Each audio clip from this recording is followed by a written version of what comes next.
Welcome to Sketchy Presents Bovines in Space, the Over the Moon edition. And it appears the main event is about to happen. So strap yourself in because it's going to be a totally infectious ride. Check out this fearless bovine explorer, symbolizing Strep bovis, galloping right over the moon. Galloping like Strep gallolyticus. Strep bovis and Strep gallolyticus are names for the same thing, sometimes also referred to as the SBSEC, Strep bovis equinus complex.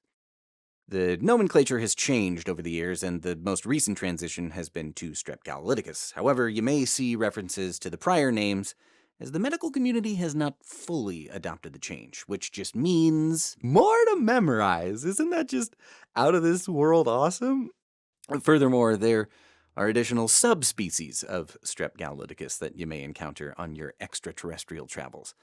These include Strep gallolyticus subspecies gallolyticus, yep, said twice, not the most elegant system, Strep gallolyticus subspecies pasteurianus, and so on with Infantarius and Lutetiensis, and a few other stragglers we won't mention because they aren't relevant unless you're into cheese making. You may see them referenced with the full name or just with the relevant last bit, Strep lutetiensis, for example, in which the preceding Strep gallolyticus is implied.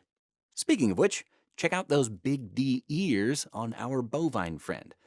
We've added them to remind you of Strep gallolyticus's classification as Group D Strep. Now that's some big D energy, if you know what I mean. I mean Group D Strep, big Group D Strep energy.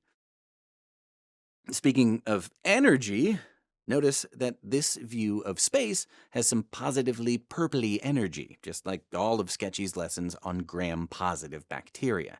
And check out these chains and pairs of planets, which represent, you guessed it, that S. gallolyticus are gram-positive cocci in chains or pairs.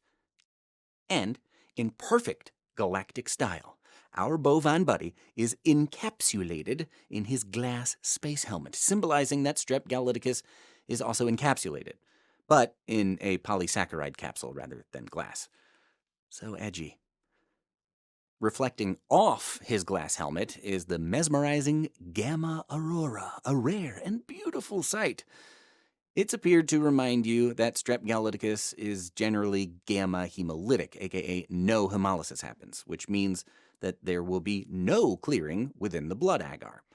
To help remind you of this finding, this aurora remains bright red. Quick side note, occasionally you'll come across some strains that are alpha hemolytic, but it's less common and far less pretty.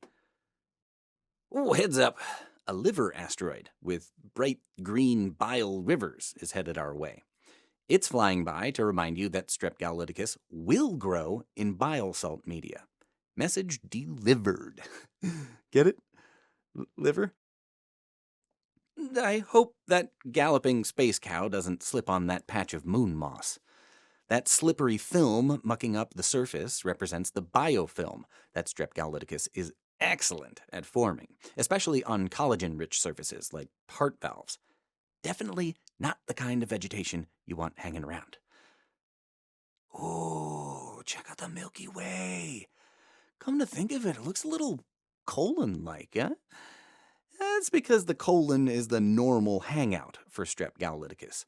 It can exist normally in the GI tract of ruminants, both land cows and space cows, domestic and feral animals, and quite a lot of people.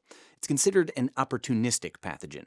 It can live fairly peacefully in the colon, but if it leads to disease, it may be a sign of additional underlying pathology. Now, before we head back down to Earth, let's go over the clinical relevance of Strep gallolyticus. Strep gallolyticus bacteremia can lead to endocarditis, recall its propensity to form biofilms, represented here by our heart lantern. The bacteria has also been implicated in other types of infection, namely hepatobiliary disease, septic arthritis, osteomyelitis, UTI, meningitis, and mastitis. Perhaps most importantly, there is a strong association between Strep gallolyticus infection and colorectal neoplasia. So much so that we've made an entire crab constellation with its claws on our colon Milky Way to help you remember this association.